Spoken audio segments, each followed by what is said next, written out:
옆에 179페이지입니다.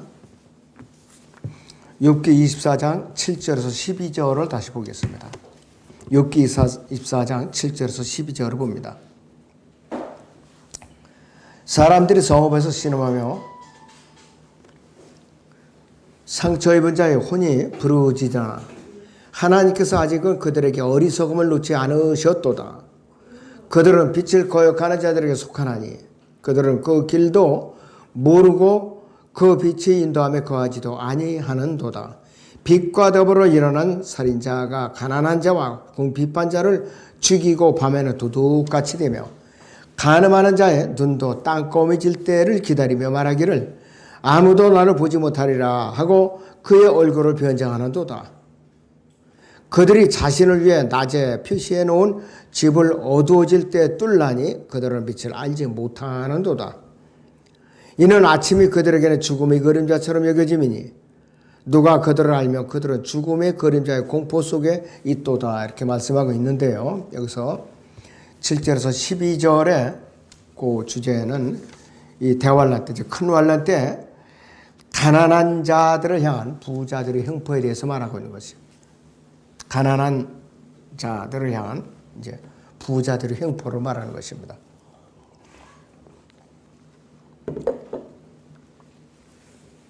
자, 그래서 욥기 24장 5절에서 6절의 주제는 대환란 때, 큰 환란 때 남은 자들이 받는 박해이기 때문에 욥기 24장 6절하고 또 욥기 24장 6, 7절을 구분을 지어놨어요. 남은 자들이 받는 대우를 소개하는 것이 바로 2절, 3절, 욥기 24장 2절, 3절을 보죠. 어떤 자들은 경계표를 옮기며 양떼들을 강제로 빼앗아가서 기르고 아비 없는 자의 나귀를 몰아가며 과부의 숫소로 가져다가 저당 잡는도다. 부자들이 있다고 짓하는 거예요. 수탈하는 거라 이것이요. 부자들이. 그리고 욥기 24장 3절 4절에 그들이 어떤 자들인가? 24장 1절을 보죠. 전능하신 분께는 때가 감추어지지 않음을 알면서 어찌하여 그분을 알지 못하는 자들이 그분의 날들을 보는가 그랬어요. 그래서 이 알지 못하는 자가 욥기 24장에 나오는 그 알지 못하는 자가 이 3절 4절의 그들이에요 바로. 그런데 24장 7절에서는 이 그들이 같은 무리이면서 또 24장 8절에 나오는 그들은 누군가? 대환란기에는 남은 자들을 말하는 것이요. 남은 자들. 욥기 24장 9절에서 그들은 아비 없는 자를 그 품에서 빼앗아가고 그랬습니다. 12지파에게 기록된 야고보서 1장 27절에 나오는 대환란 9절과 비교해서 주목을 해야 되는데 욥이 말하는 것은 모든 시대에 어느 때나 가난한 자들과 함께 악인을 다루는 데 적용할 수가 있어요. 그래서 이 구절은 야곱의 고난의 때에 특별한 중요성을 갖게 되죠. 그래서 이 대환란 기간에는 부자가 되면은 까딱하다가는 자신의 혼을 잃어버리고 말아요. 왜 그런가? 자기 재산을 지키기 위해서 그들은 제일 앞장서서 짐승의 표를 받아버려요. 오른손이나 이마에다가. 왜? 사고 팔 수가 없으니까 장사가 안 된단 말이에요. 그들은. 그러니까 제일 먼저 앞장서서 받는 거예요. 우리도 디지털 앞에 이달 말부터 6월 말까지 자원자들은 모집을 해요. 실험을 하려고. 경과가 좋다. 전 국민 실시하는 거예요. 그러면 이제 어느 날 이제 통장해 보니까 현금을 인출할 수가 없어요. 디지털 앞에 통용되면. 거기서 이제 짐승표로 가는 거예요, 바로.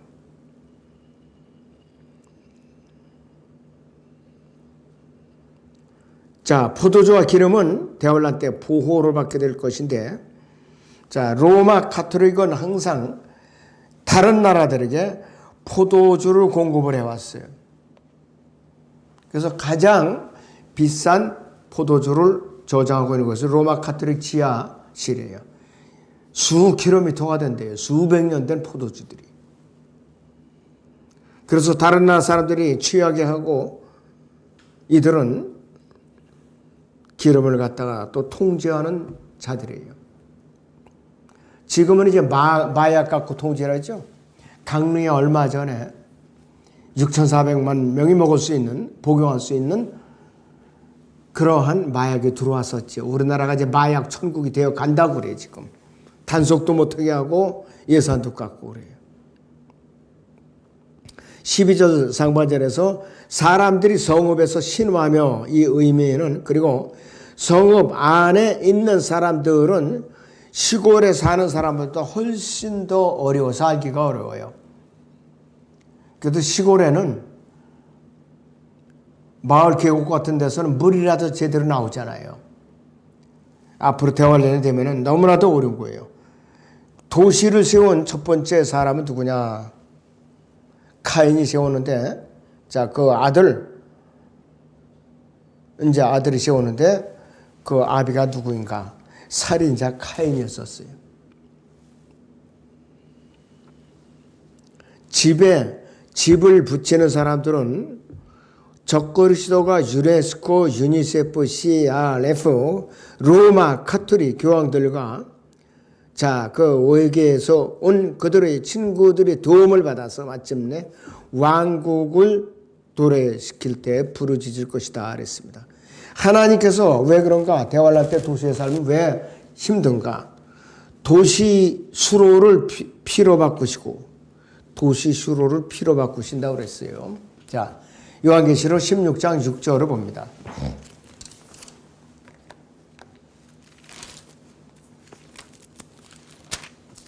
요한계시록 16장의 6절을 보죠.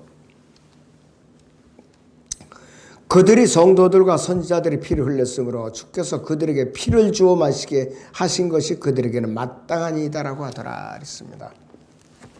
모세와 엘리야의 기적이 다시 되풀어지니까 마실 물이 구하기가 너무나도 힘든 거예요. 강들이 다 그렇게 변하니까. 특별한 샘물 외에는 마실 것이 없어요.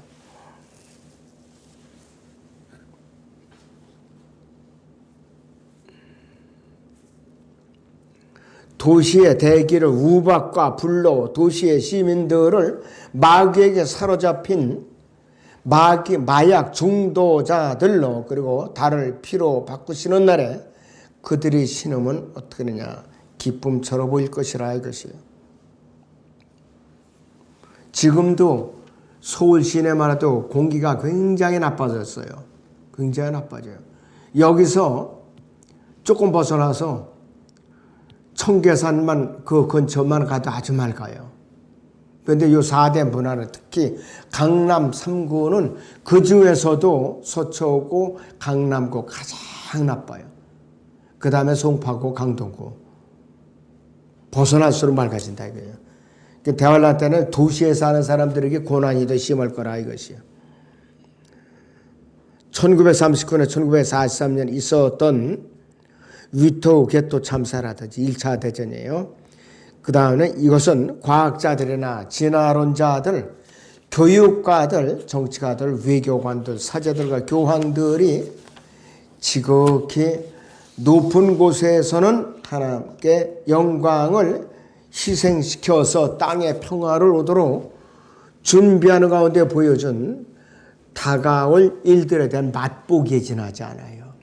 대환란에 맛보기에 지나지 않는다 이거예요. 여태까지 있었던 모든 것은. 자, 그래서 성경적으로 깨어 있는 사람은 욥기 2장 4절에서 피부로 사람의 피부를 받고 오니 사람의 자기 생명을 위하여 자기의 모든 소유를 주리다 이렇게 교훈을 하고 있어요. 고로코만 목사님 이거 욥기를 집필할 당시가 1990년 이전이에요. 그때부터 향후 20년이니까 2010년. 지금 벌써 15년이 더 지났어요. 이런 일이 일어날 때가 됐다 이것이. 자, 그래서 정부에 복종하는 사람들을 먹이기 위해서 사람들이 재산과 음식을 강제로 빼앗을 것이다. 우리나라 정치판 돌아가는 게 똑같아요. 지금 하여튼 소득주도 성장이라든지 그 다음에 여러 가지 포주기 정책. 아르헨티나가 베네수엘라 같은 경우가 세계 10위 안에 드는 부국들 했었어요. 지금 가장 가난해요. 한 번 떠난 복지는 두 번 다시 돌아오지 않는다고 그래요. 그래서 우리가 공짜로 주는 거 좋아했다가 다 거지가 되는 거죠. 왜 그런가? 물가가 오르죠. 또 소비 심리가 위축되죠. 금리가 오르죠. 그러니까 극히 일부만 돈을 가지고 있고 나머지는 다 배급받아 먹어서 아우성을 치면서 권력자에게 순종할 수밖에 없어요. 그렇지 않으면 굶어 죽으니까. 이것이 공산주의 더 나가서 세계정부가 되는 거예요. 바로. 자, 세상의 모든 문명은 7단계를 거쳐서 주인으로 세워왔는데 첫째는 발견이라고 그래요. 영적으로 복음 전파에 해당되는 거죠. 두 번째는 식민지화, 영적으로 교육과 동등한 과정이다 그랬습니다. 그 다음에 세 번째는 교화, 윤리적 문화의 상하다. 이거 뭐냐? 기독교 문화에다가 심취시켜갖고 배교하게 만드는 거예요.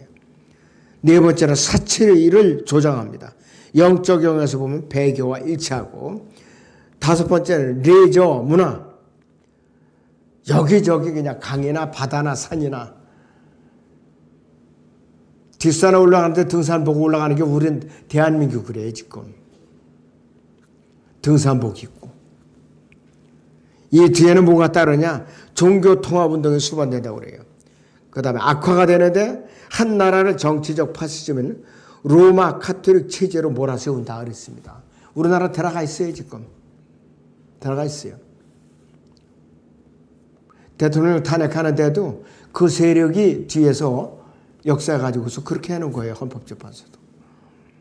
마지막 파괴가 일어나는데 이것이 AD 300년에서 900년에는 이교도로 불렸고 AD 1700에 1900년에는 무신론자들로 불린 혁명론자들과 공산주의자들에 의해서 수행이 되어 오고 있어요. 지금 우리나라는 한가운데 진행 중에 있어요. 지금.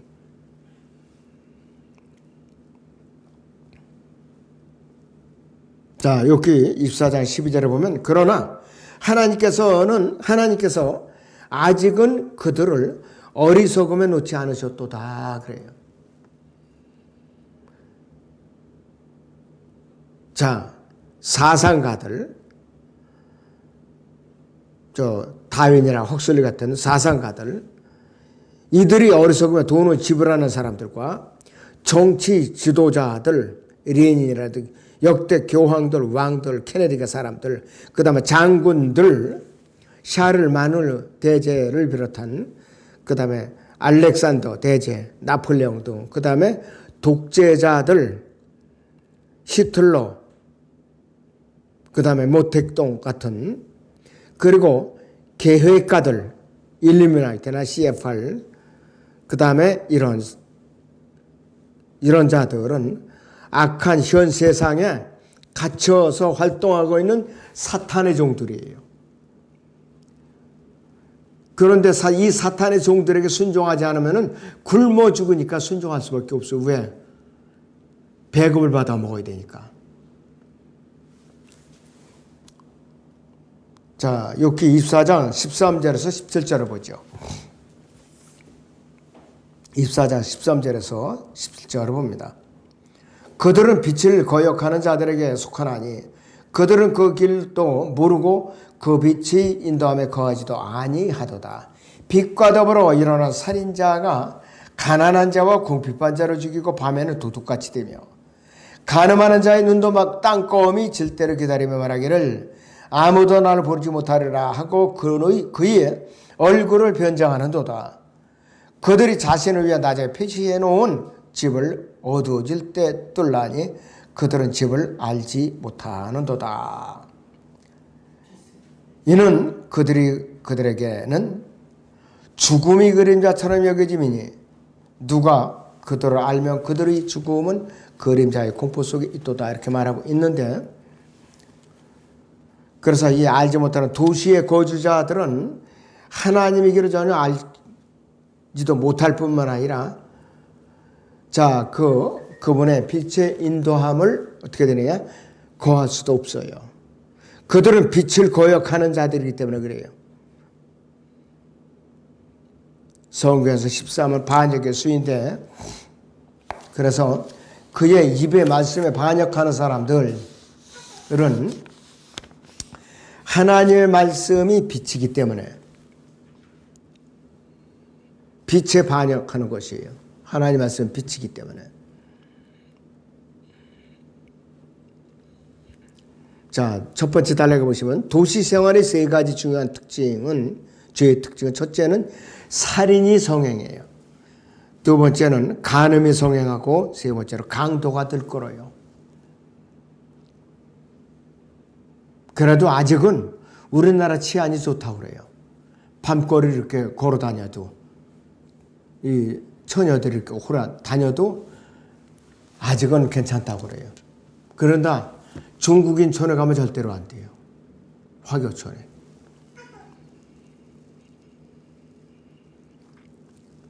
자, 그렇기 때문에 이것이 이 시대의 도시 생활의 특징이라 이거예요.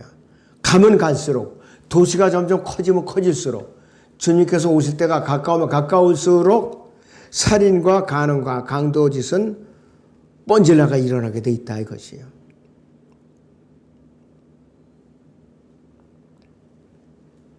그래서 이런 죄악에 들끓는 도시에서 재미를 보기 위한 가장 이상적인 시간은 해가 진 이후, 일몰 후예요.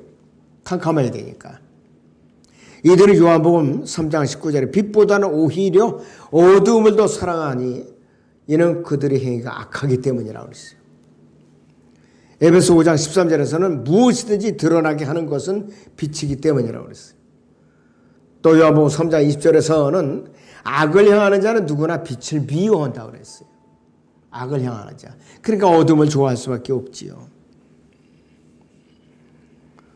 근데 치안이 아주 불안한 나라들에서는 밤에 시체를 수거하는 것이 일상화되어 있다고 그래요. 일상화되어 있다고.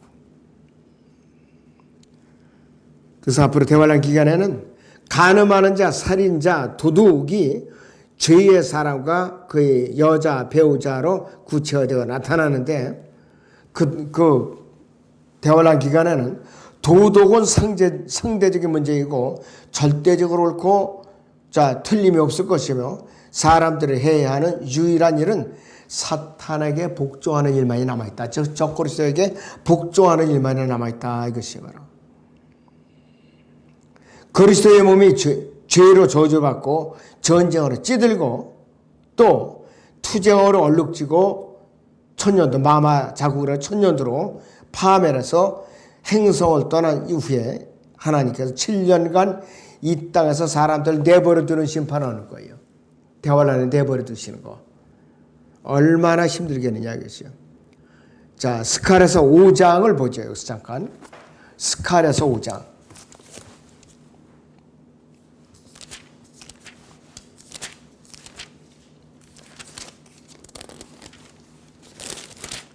(7절) (8절을) 봅니다.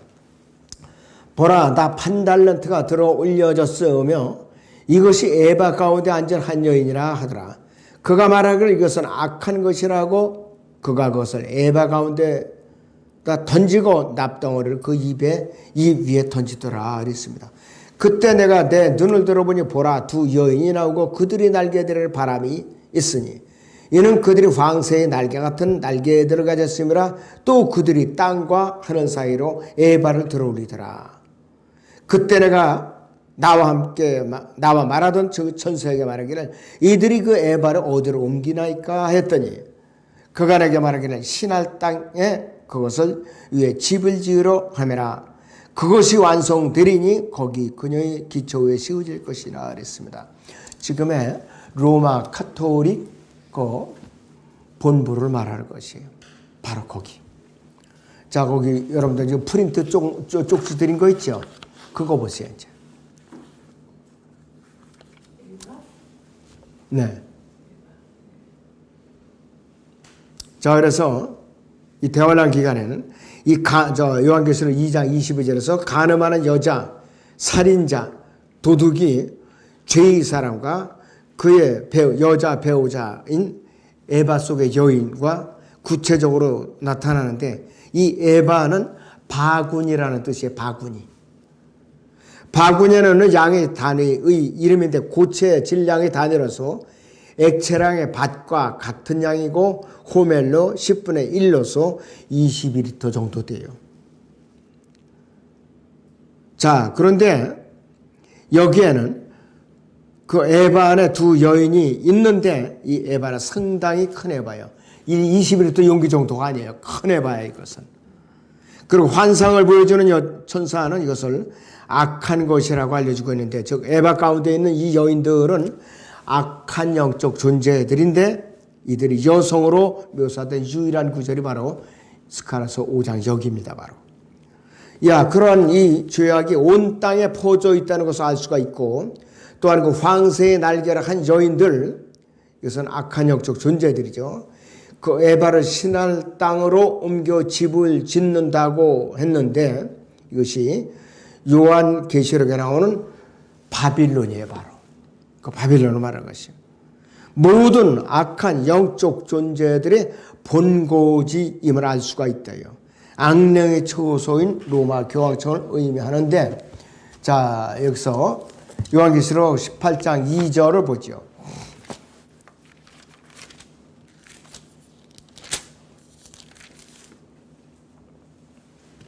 요한계시록 18장 2절을 보겠습니다. 그가 큰 음성으로 힘있게 외쳐 말하기를, 큰 바벨론이 무너졌도다, 무너졌도다. 마귀들이 거처가 되었고 온갖 더러운 영의 소굴이 모든 더럽고 가증한 새의 소굴이로다 했습니다. 그러니까 악령의 처소가 되어 있어요. 알베르트 만화 시리즈 나와 있죠. 만화로도 악령의 처소. 이것이 앞으로 이제 유럽연합이 여기다가 자기들의 권세를 주는 거예요. 위임을 해주는 거예요. 잠시 동안. 근데 속은 걸 알고 아예 불태워버리죠. 그리고 여기 있던 적그리스도가 얼른 피난을 오느냐? 예루살렘에 유대인들이 제사를 지내던 그 성전에 성소 안으로 들어가서 내가 하나님의 악으로 하면서 유대인들의 목을 쳐서 피 제사를 받는 거예요. 그거 바로 순서가 그렇게 돼 있어요. 그래갖고 유대인들의 많은 피를 흘려야 돼요. 예수로도 거부한 대가라 이것이 바로.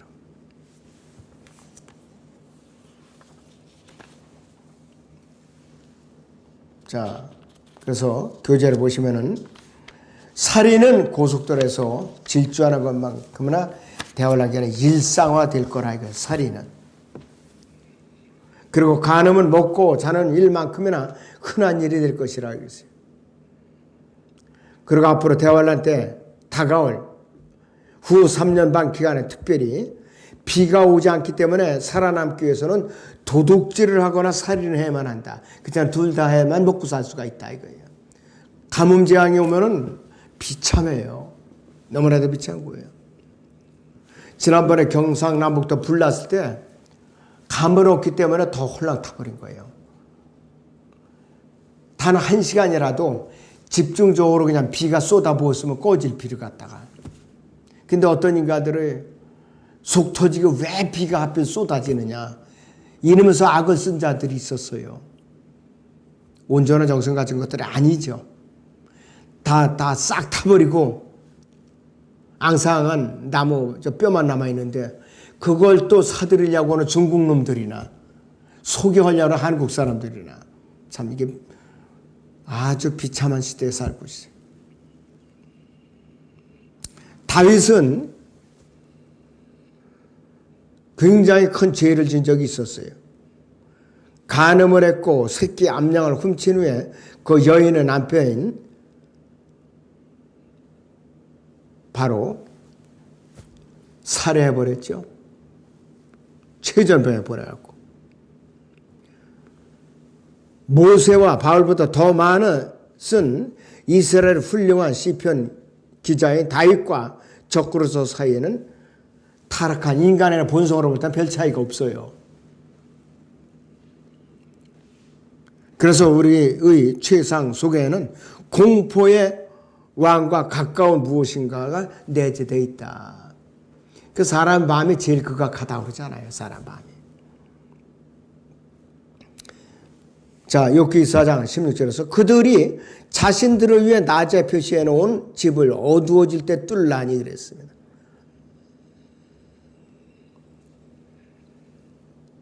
왜 이들은 낮이 자녀가 아니라 밤의 자녀들이기 때문에 그러겠어요. 빛을 알 수도 없고. 자, 그리고 17절 상반절에 보시면 이는 아침이 그들에게는 죽음의 그림자처럼 여겨지면 이랬어요. 죽음의 그림자는 1차적으로 대환란 때 이 땅이 일어나고 그 아래 있는 모든 것을 죽이는 구름으로 언급한다 이것이에요. 예수 그리스도께서 아침에 나타나실 때 재림을 말하죠. 요한계시록 1장 7절과 14절이 구름에 대해서 구원받지 않은 사람들도 알아차리게 돼 있어요. 구름은 예수 그리스도의 재림과 관련이 돼 있어요. 그 다음에 적그리스도의 박해가 욥기 24장 18절에서 25절에 나오고 있죠. 자, 욥기 24장 18절을 봅니다. 그는 물처럼 빠르고 그들이 목은 땅에서 저주를 받았으며 그는 포도원의 길을 보지 못하는도다. 가뭄과 더위가 눈 녹은 물을 말리니 음부도 죄 지은 자들에게 그렇게 하는도다 그랬습니다. 여기까지 와서 있죠.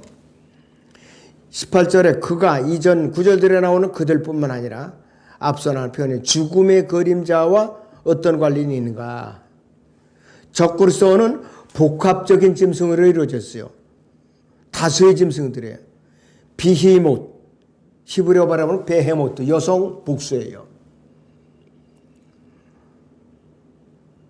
그래서 복수 형태로 된 동물들로서 히브리어로서는 그들이라고 되어 있는데 또 그이기도 하죠. 자, 왜 그런가? 왜 그러면 복수의 짐승으로 이루어졌는가? 하늘에서는 붉은 용이라고 불리는 사탄이 있죠. 혼으로 존재하는 사탄이 있어요. 요한계시록 12장 7절 9절을 보죠. 요한계시록 12장 7절에서 9절을 봅니다.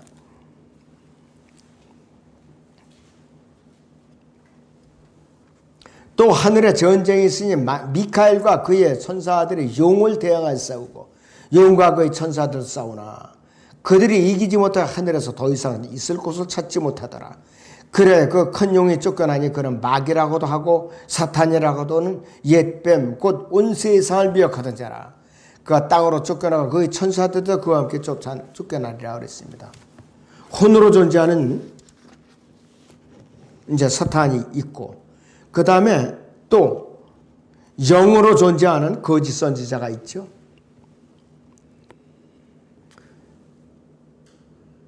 요한계시록 9장 11절 보죠.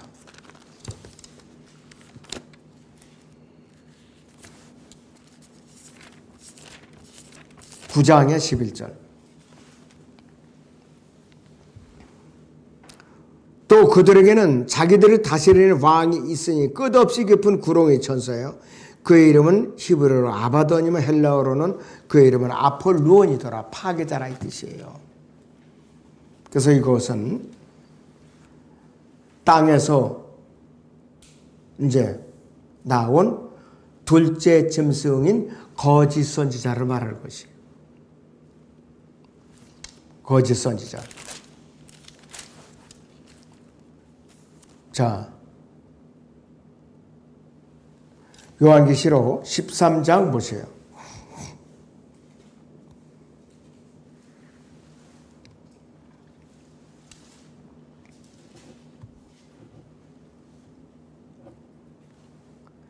11절 또 내가 보니 다른 짐승이 땅에서 올라오는데 어린 양처럼 두 뿔을 가졌으니 용과 같이 말하더라 했습니다. 그가 자기 앞에 있던 첫째 짐승의 모든 권세를 행사하고 또 땅과 거기에 사는 자들로 하여금 치명적인 상처를 치유받은 그 첫째 짐승에게 경배하더라 했습니다. 둘째 짐승이 거짓 선지자, 영으로 존재하죠. 유다 이스카리옷. 그 다음 몸으로 존재하는 첫째 짐승인 적그리스도가 있죠. 바다에서 올라오는 짐승. 배경이 어디냐? 배경이 바로 로마 카톨릭이라 이거예요. 자, 요한계시록 13장 1절을 보죠. 내가 바닷가 모래 위에 서서 보니 한 짐승이 바다에서 올라오는데 7머리와 10뿔을 가졌더라. 그 뿔들은 10개의 왕관이 있고 그 머리들에는 하나님을 모독하는 이름이 있더라. 또 내가 본 그 짐승은 표범과 같고 발은 곰이발 같고 입은 사자 입 같은데 용이 자기의 능력과 자리와 큰 권세를 그 짐승에게 주더라 그랬습니다. 그래서 이 비히못이라는 것이 왜 복수의 짐승인가가 이런 이유에서 복수로 되어 있는 거예요. 삼위일체 적그리스도에서 나타나고 있기 때문에. 예, 여기서 마치죠.